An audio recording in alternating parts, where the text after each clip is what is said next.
Hello, Cancer, and welcome to your reading. This is Bright Soul Collective Tarot. My name is Laura, and these will be your intuitive insights and advice for the month of July 2022. This reading will be for Cancer, Sun, Moon, and Rising, so by all means, if you know your major three placements, you can feel free to listen to any and all of the readings that apply, as each one may resonate for you differently. And as always, do keep in mind these readings are general in nature. They're meant to tap into a more broad collective of individuals, so not everything that comes through will be for you or make sense to you necessarily. Definitely take anything and everything that does resonate for you, however that makes sense for your specific situation, whatever that connects to for you personally. Keep an open mind to anything that might be helpful, and you can simply leave the rest. So Cancer, we are still in your season, so I must wish you all a happy birthday. Whether you have already celebrated or it's yet to come, I hope you all have a wonderful day, celebrating yourselves, being in your own energy, and kind of embracing this solar return, kind of personal New Year energy. It's always like fun to kind of start fresh. So I hope June was good to you. Very excited to take a look at July. I've got your Oracle card. Obviously, we'll pull tarot and get you some affirmations and so on as usual, but I will jump right into your energetic impression and channeled messages, which I took time to kind of connect with before getting any cards out for you.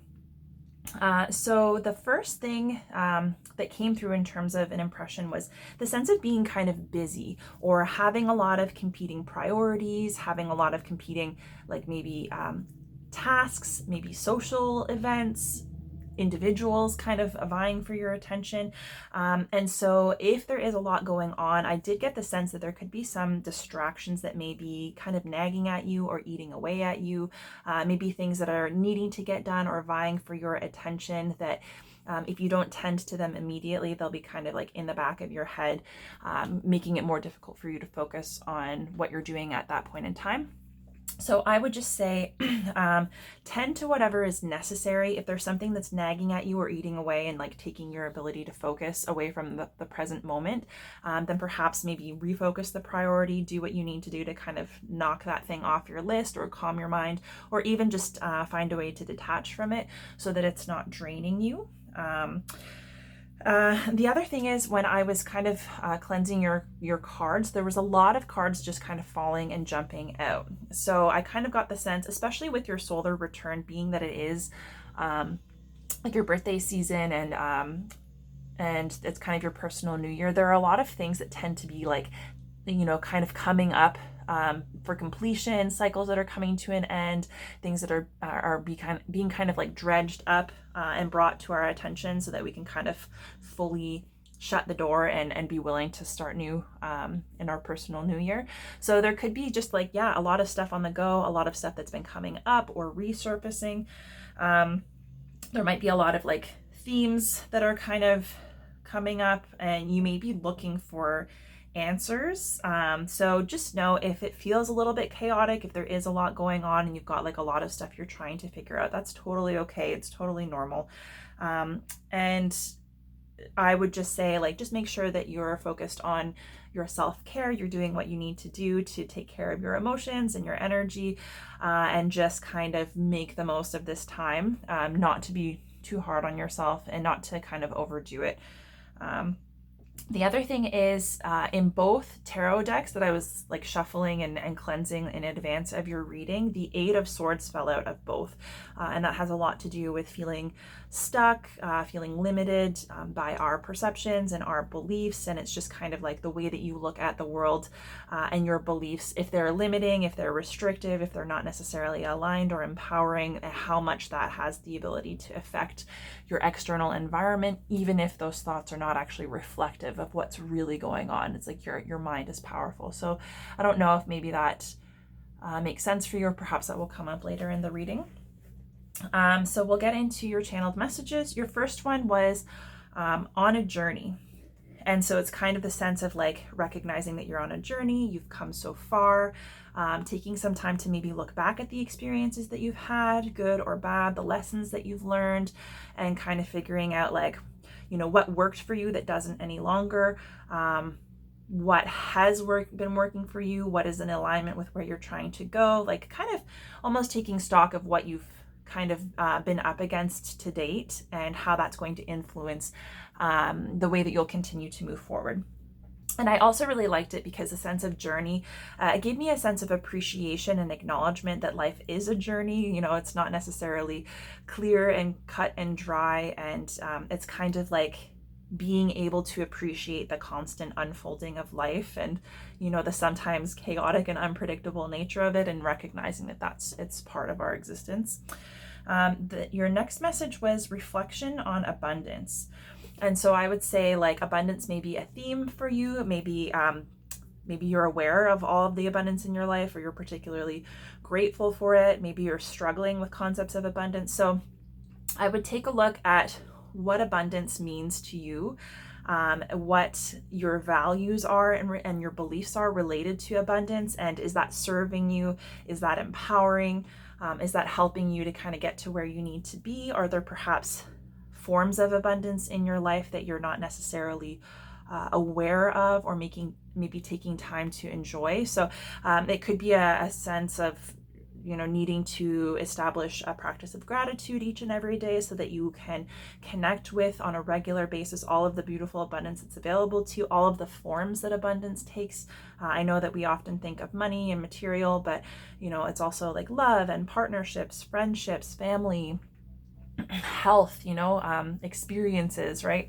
So, and even on like spiritual, in a spiritual sense as well. So it may just be taking time to reflect on that and to see if there's maybe anything that needs to be adjusted, any way that you're blocking yourself from future blessings or abundance. So yeah, your third message was overtly optimistic. So it's the idea of, you know, if you're a person who tends to try and remain optimistic, or, you know, positive, trying to find a silver lining, or, you know, make the best of a bad situation,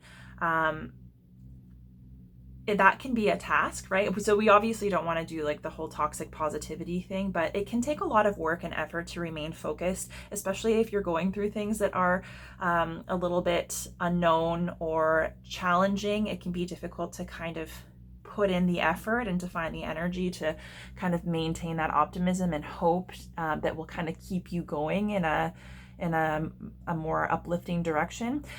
So it's just making sure that it's not just a mindset, but that it's kind of being woven into the way that you conduct yourself, the things that you say, the things that you do, the way that you interact with other people, and allowing that optimism and that hope to kind of flow through you, acting on it, sharing it with other people. It almost makes it more real than if it's just kind of like a thought in your head, right? So it's like being overt about it, being obvious about it, taking action on it. And if you have people around you who are maybe less than optimistic, and particularly if these are people that you feel like you might have to guide, or you might have to convince that optimism is something that's beneficial, I would just say the best way to do that is not to try and convince them, but it's to basically lead by example, right? And that overt optimism and how you portray that, people will be able to see how that impacts you and the people around you, and it's more likely that they're going to connect with it in a natural way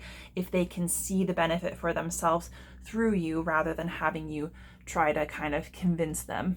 So I would just keep that in mind. Your next message was malcontent, which I've heard it before. I have a general idea of what it means, but I've never actually used that term. So I Googled it, and it's just a person who's kind of like generally dissatisfied, maybe like rebellious. They can be caught up in maybe pessimism or self-pity. You know, maybe it's like they feel like their dreams have been crushed and they're just kind of stuck in this energy of dissatisfaction.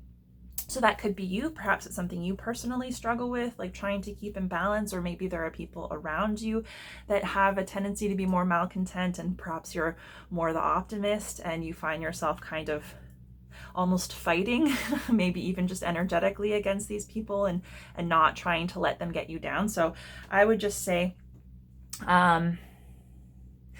first off, when it comes to that sense of dissatisfaction, that can actually be a really beneficial thing as much as we regard it as something negative, because dissatisfaction, it takes a willingness to acknowledge when something isn't up to par, right? Or something isn't making you happy. And you can't really do anything about changing those not so great situations if you don't actually acknowledge that it's not what you want. So it's kind of like the first step. The trouble is sometimes people get stuck in that energy, or they focus on everything that's wrong, and that dissatisfaction never turns into like motivation to kind of correct whatever that situation is. So it's recognizing that there's the opportunity for that dissatisfaction to turn into action that will take you or whoever in a more positive direction. And so it's recognizing that that's kind of like the starting point for you or for someone close to you to start building momentum. And I would just say, try not to, it might just be a matter of recognizing if you're dealing with people like that when they're starting to trigger you and get you down, and try to find tools to help yourself, maybe take a step away, or perhaps if it's an energy that you struggle with personally, being able to identify your triggers and see when you're maybe starting to spiral a little bit, or get to be a little bit pessimistic, and just disconnect from those thoughts, so that it doesn't get you into a really difficult space, right? Because we're always going to have those kind of light and dark energies that we need to keep in balance, whether they're our own energies and thoughts, or whether they're presented to us in our external circumstances. And your final message was forever and a day. So the way that initially came through for me is like, obviously it's a nice sentiment, and I don't really need to explain what it means, because it's like kind of a hyperbolic way of saying like a very, very long time. But the way that it kind of occurred to me, it was almost in an endearing, sentimental kind of way. Like it might be the way that you relate to, a significant other, friend, family member. It's like, I love you forever and a day, or whatever, because it's like forever is obviously an unending amount of time. So to add a day onto that isn't necessary, but it's meant to be like, an additional gesture, right? So I don't know how you might relate to that. Maybe it's something that you say. Maybe it's something that you're currently feeling. When I Googled it, it's also a James Bond novel. So I have no idea if that might be the point of connection. I have no clue. So we'll get into your oracle card. So for this month, you have co-create. And let me see if I can get this to sit up.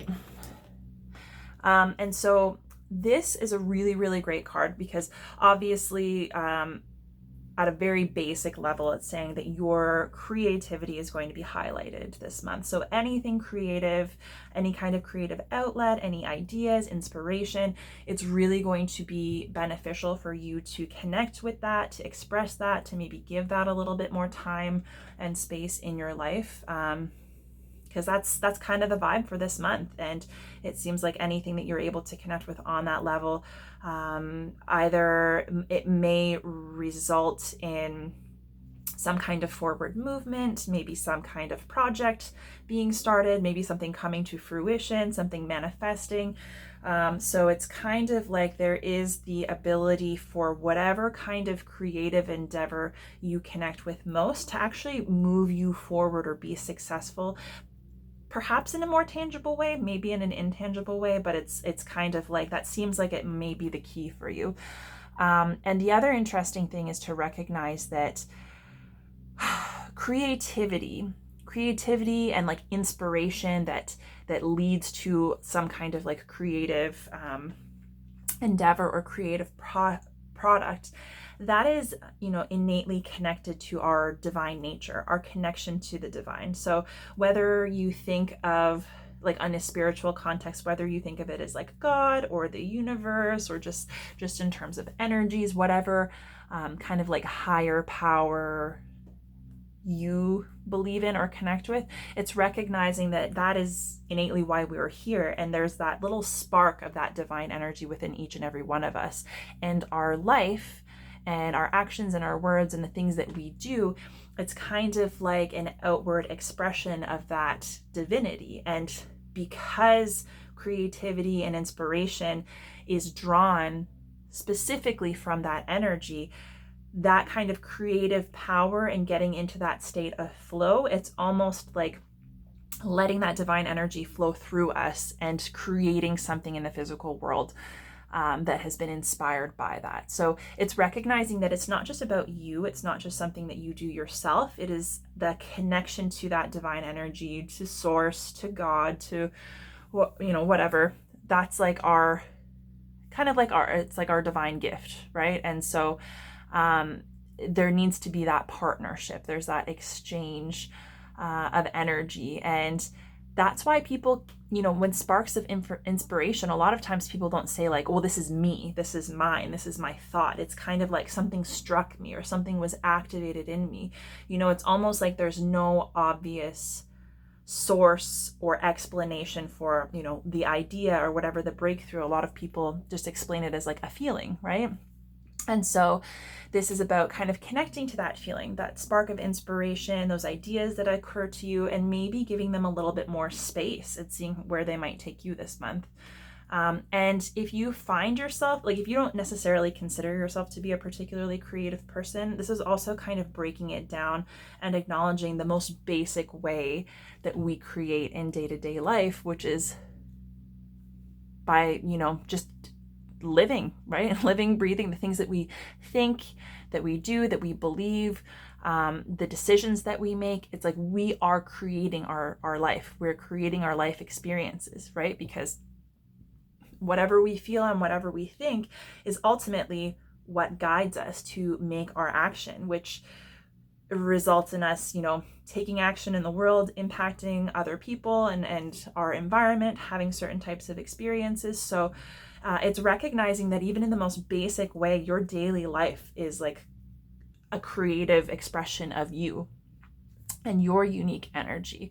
And so when you realize how much power you have to create, so much so that you're exercising that power every day, and that the things that you think and say and do and those intentions, you are able to manifest because that's what you do every day. When you wake up and you say, I'm going to make coffee, and then you go and make coffee, it's like you have manifested that because it was an idea, you took action, and you brought it to completion in the most basic way, right? And so if you're constantly creating your life just in those kind of boring, mundane ways that don't even feel powerful, it's like what could you do if you actually connected to that really deep-rooted inspiration and creativity and brought some of that forth, right? So it's recognizing that whether you realize it or not, it's something that you do every day. And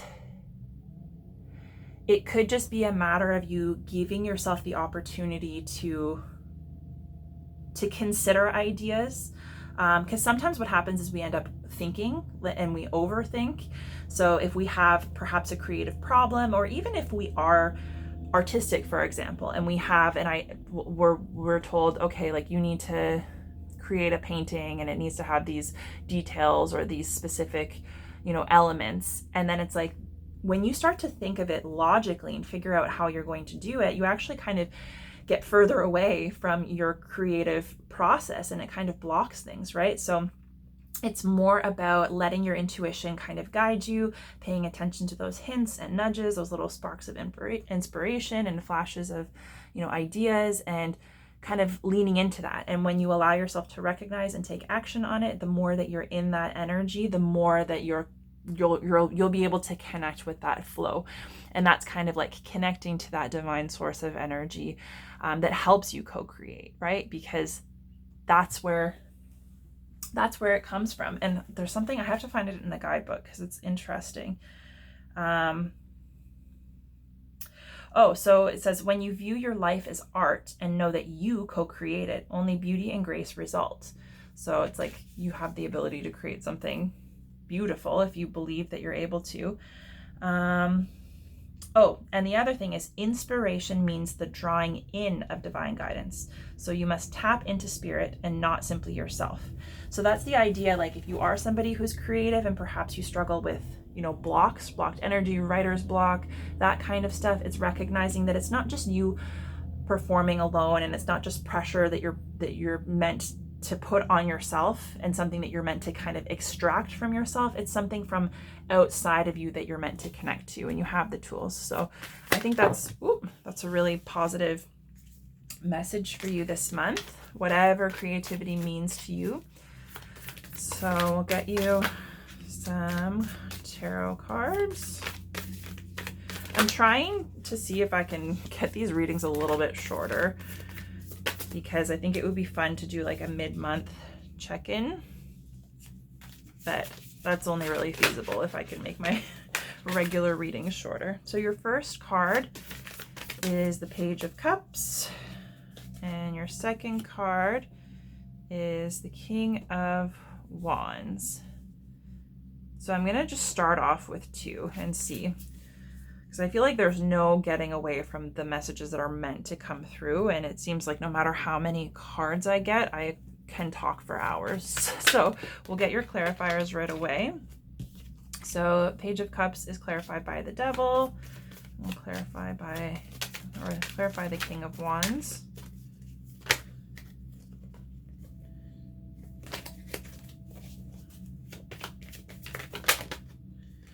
King of Wands clarified by the Wheel of Fortune, and we have the Empress at the bottom of the deck. So the first thing that I will say is that we've got 3 court cards and then the Empress here. So this is like, well, and technically the Devil. So the court cards most often they can represent individuals, so it can represent you or someone in your life. So with all of these showing up, this could be like, maybe you've got a lot of people surrounding you that are kind of part of your day-to-day life. Maybe there are people that are trying to guide you or support you, perhaps people that are trying to that may be a little bit meddlesome, like they may kind of be interfering. Or it could be that these are just different energies and different aspects of yourself that you're trying to kind of master or bring into balance. So at the bottom of the deck with the King of Pentacles and the Empress, this is like all earth energy. This is all about balance and stability, abundance in the material world. So that would be like money and career, home and family. And it's very much about recognizing the power that you have to create, to connect with inspiration, to get an idea, and then to tangibly put effort in and take steps toward making that idea or that dream a reality. And there's a sense that in doing that, you're not only transforming in multiple ways, you're not only transforming something like thought into action, into something tangible, but you are being transformed through the experience of kind of acting on those dreams.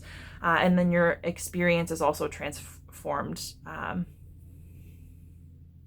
and everything that kind of touches that, right? So this is a very fertile and abundant creative energy, and recognizing that, there may be something that creatively is longing to be expressed or birthed.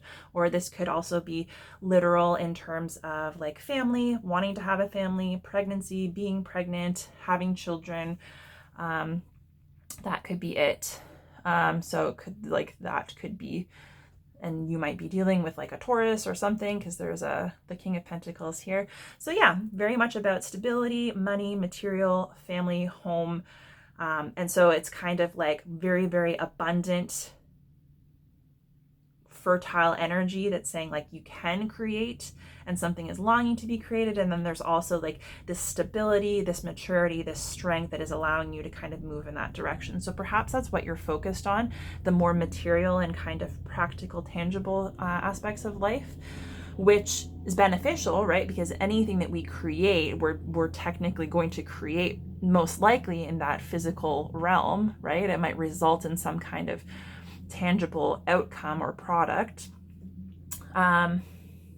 But perhaps focusing too much on the really like grounded, physical, everyday material aspect of creation could be limiting you in some ways, because your challenge is showing up as this Page of Cups, which is this kind of daydreamy energy.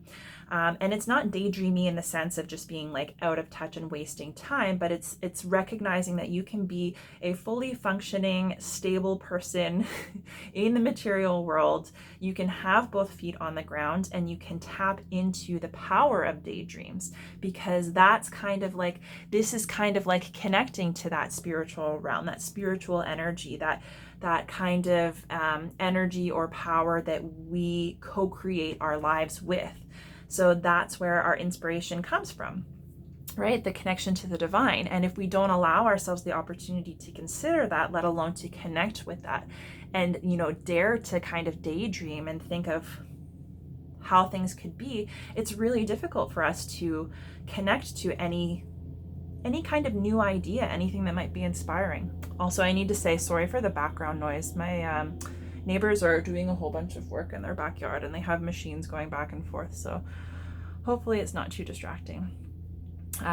But yes, and so this is a daydreamy energy, and recognizing that there's a lot of inspiration to be found, but you have to be willing to allow yourself to get there. So there can't be judgment about like, oh, daydreaming is pointless, or the things that you think of are going to be unrealistic and they're not going to happen. But it's like, to be honest, most of the dreams that people have had and most of the major accomplishments, they have maybe seemed unrealistic at first, and it's only deciding that it can happen and deciding to take action and be inspired by it that can make it real. So the limits on like what you're able to create for yourself is really kind of defined by your belief, right?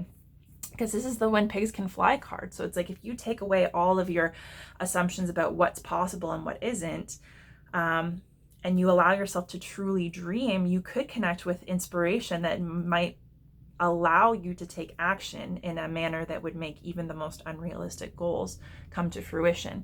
So this really goes hand in hand with this co-create. It's like, you have to kind of let yourself connect with it. And the Page of Cups also has to do with intuition and emotion, and like that subconscious, those feelings that we get. And it's also very much connected to love and joy and connection and happiness, right? And even romantic relationships.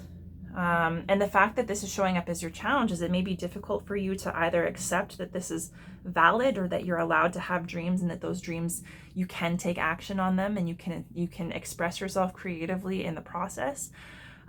With it coming up with the devil is very much a card of material goods, and it can be almost like distracted by, or like being a slave to the material life. So it's like, money and food and drink. It can be like a card of hedonism and overindulgence, and kind of losing sight of our values and what is good for us, because we can be sucked into this kind of trap of living for the material.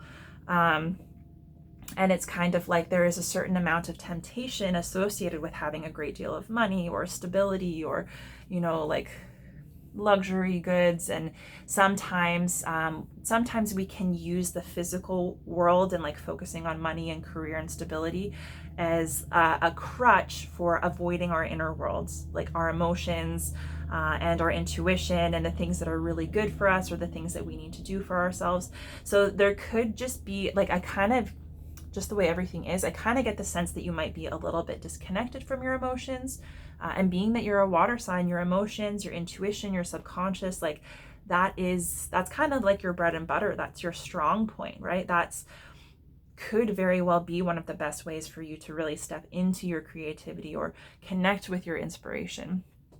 And so if you are very much fixated on the physical world, on the very grounded, realistic, the only trouble with the physical world, the material world, and this earth energy is it is very practical and very logical and very reasonable, but it's also limited in many ways, because if we limit ourselves to physical form, then it kind of doesn't allow any room for inspiration, for thought, for creativity, and for the divine to work its magic, right? So that could be what's blocking you, is just might be like a little bit too much earth energy. And like I said, it might be yours, or it might be, the people around you. And in order to kind of overcome this challenging energy, you're actually being advised to really, really step into your own personal, like, creative expression. So the King of Wands is just as stable as the King of Pentacles, just as stable, just as wise, just as mature.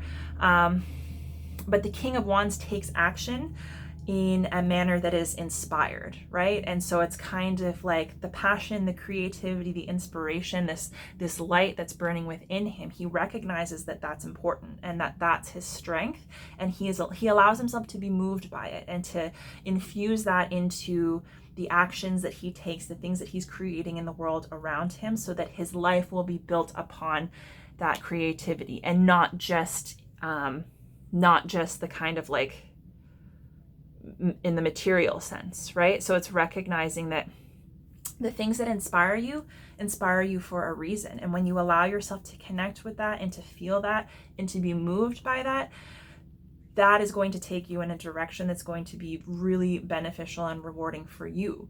And the thing is, it takes strength and confidence to be able to do that, particularly if you're surrounded by people that aren't necessarily doing that, or that don't necessarily see the benefit in it. Or perhaps if you haven't been raised to kind of live in that capacity, right? So it's basically saying, like, this is taking on a leadership role. So instead of worrying about what other people think or the role that you're supposed to play, it's about taking action, leading by example. And it's like, if there isn't a lot of room for passion and creativity for you to start kind of co-creating this life of your dreams, then it's like, you don't have to worry, because that's something that you can decide to do right now. You can be the leader, you have the strength. And it's just about, and I think, like, even in terms of confidence, that grows the more that you step into that personal power, the more that you act on your inspiration, and the more that you recognize that it's something valuable and worthy that deserves a place in your life. The more you kind of come into alignment with your true self, and the more confident you become. And other people will be confident in you as well, because the King of Wands is somebody that people follow, right? It's like they shine this light and people can't help but be drawn toward them. And they also know how to engage and how to motivate people to work toward a common goal. So it's kind of like, yeah, if you do have a lot of people and a lot of different energies around you that aren't necessarily aligned, it's like sometimes it just takes you leading the way for yourself and doing what comes most naturally to you for people to kind of see, like, wow, okay, there's a benefit to this, right?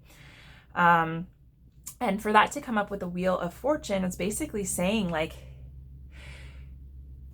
there may be an element of trust that's lacking, like trust that things will work out, trust that you're doing the right thing, trust that, whatever your inspiration is, whatever you enjoy, whatever feels, kind of like it could be connected to that creativity. It's trusting that that is something beneficial for you. It's something that you can rely on. It's something that you can safely invest your time and energy in. And you're not necessarily going to know how that's going to pan out for you, but that's the beauty of the Wheel of Fortune, is that when you allow yourself to have hope and faith and to connect with that inspiration that's being gifted to you, and to take action and weave that into your life in a confident manner, it sets this wheel in motion, which kind of helps you to connect with your fate, your destiny. Right? And so it's like getting into the flow. And the thing is, when this wheel is in motion, things are kind of unfolding the way they're meant to. And so if there's something that you're wanting to do, if there's something that you're wanting to create or to accomplish, this is saying, like, taking that first step from this inspired place of action sets that wheel in motion. And then people and opportunities and situations start to arise that will work with you. And you may not know what exactly that's going to look like. You may have opportunities arise that you would not normally connect with or not normally, participate in. But getting into that flow, it's hard to explain. I'm feeling like I'm doing a really bad job explaining this, but it's like when you are looking to make something happen and you start taking action, it's like things start falling into place, right? So then it's like you may meet a person that you would not otherwise have met, and that person might have kind of the key to the next step or the next piece of the puzzle, or a partnership or resources for you. And you have to be open and willing to see how things can unfold for you when you start stepping into that creative energy, in order to allow that to continue kind of blossoming and coming to fruition. So yeah, the cards definitely echo this sentiment that like you have a lot of creative power. And if you can just allow yourself to acknowledge that, step into that, perhaps start experimenting, step out of your comfort zone, and just really be true to yourself, that it's like you might be surprised what kind of doors can open. And the Wheel of Fortune, it being that kind of fate and destiny connection, you could very well see something starting to manifest. I don't want to say quickly, but maybe more readily than they would otherwise, right? But it just, there's like a lot of, I don't know if it's like you need your own permission to do this, or you feel like you need permission of other people, or what it is. But this has everything to do with you taking the time to connect with yourself, maybe getting out of this comfort zone, especially if that comfort zone is like very materially based, and letting yourself reconnect to your emotions and your passion and your inspiration, like whatever feels most exciting to you, and maybe doing a little bit of investigation, because if you don't have a lot of that in your life, even just kind of stepping into that in the smallest way could have a potentially major impact on you. So your affirmations, we have, I welcome abundance and will pay attention to the guidance I receive, which is interesting because I did kind of have that idea that reflection on abundance is important. So being aware of the abundance that you have in all forms, being open and grateful for it, and then recognizing that the guidance that you're receiving, whether that's like your inspiration, whether it's intuitively, that is important, and it's meant for you, and it's meant to help you kind of connect to your highest outcome. And so the best thing that you can do for yourself is to honor that and to see where that takes you. And the thing is, that's not so much a grounded, tangible, logical thing. It's more kind of out there in the ether, which can make it more difficult to connect with. And then we've got sleep is a spiritual practice. So, make sure you're getting your rest, good quality sleep. You might need to practice better sleep hygiene, maybe on a spiritual and energetic level, if this makes sense to you. Perhaps any kind of block that you're experiencing could have to do with just being not well rested enough. And, even like sleeping and dreaming, they say that's very spiritual. So you could very well be connecting or have opportunities to connect with greater creative, inspiration while you're sleeping. So that's something to keep in mind. And we will get you one final oracle card to tie everything together.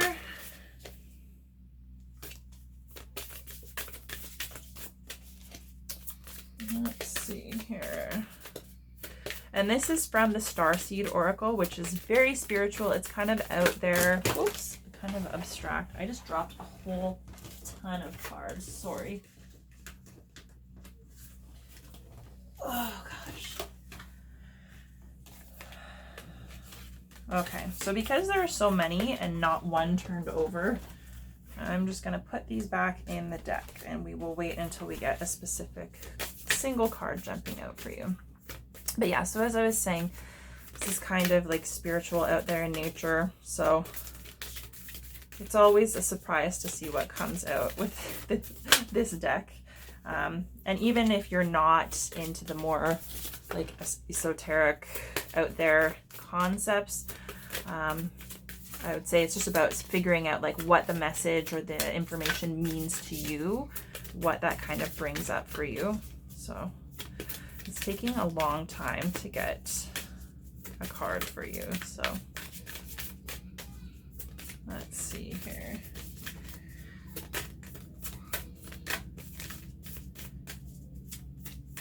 Right. One final oracle card for Cancer.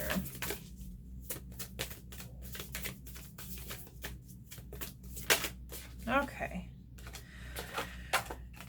So we've got cracked open, rock bottom, surrender to the alchemy of life. So I'm just going to read this directly from the book, and we'll see. It'll be up to you how it makes sense for you, if it does. Okay, so rock bottom, surrender to the alchemy of life. Don't let the weight and density of the world squash your tender spirit.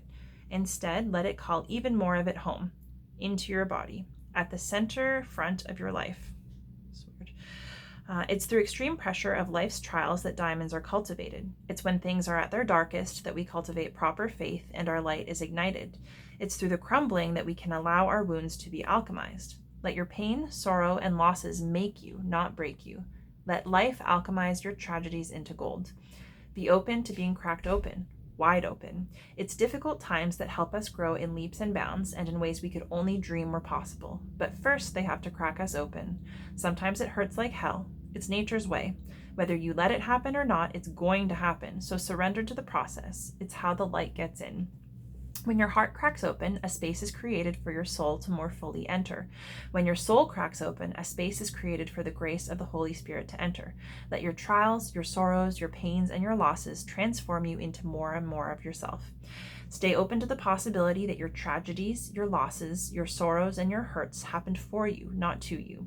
Bless the thing that broke you down and cracked you open, because the world needs you open.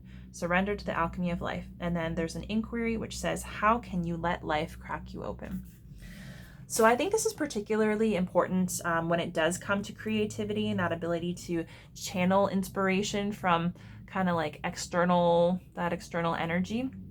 Is that there might be a lot of pain, there might be disappointments, previous experiences, and it could be related to creativity or a creative outlet in particular, maybe something that, that you were kind of, made to believe isn't valuable or isn't beneficial or isn't worth your time because it's not going to be, tangible or lead you to some kind of material success, which you don't necessarily know that it wouldn't.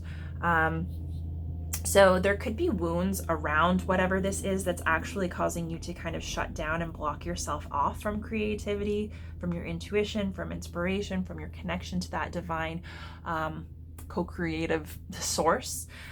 So there might be some healing and some introspection that needs to be done, and maybe like acknowledging the ways, like, are there ways that you are receiving information or inspiration, or you're longing to express yourself creatively that you shut down from, or you tell yourself no.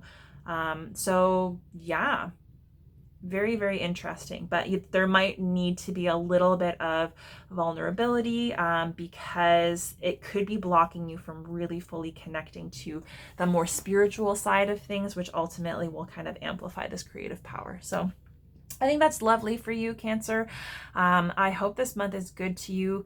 I'm going to leave your reading here. If you did enjoy this reading, the best way to support me is to like this video on YouTube, leave me a comment. Beyond that, if there's anyone you could think of that might be interested in my readings, you can share my content with them. And make sure you head to my channel at Bright Soul Collective Tarot. Not only hit subscribe, but make sure you're signed up for notifications, and that will keep you up to date when new readings are posted. But yeah, in the meantime, I hope July is good to you. This looks very promising to me, and I'm super excited to see how things will unfold for you guys. And in the meantime, I'm wishing you all the very best.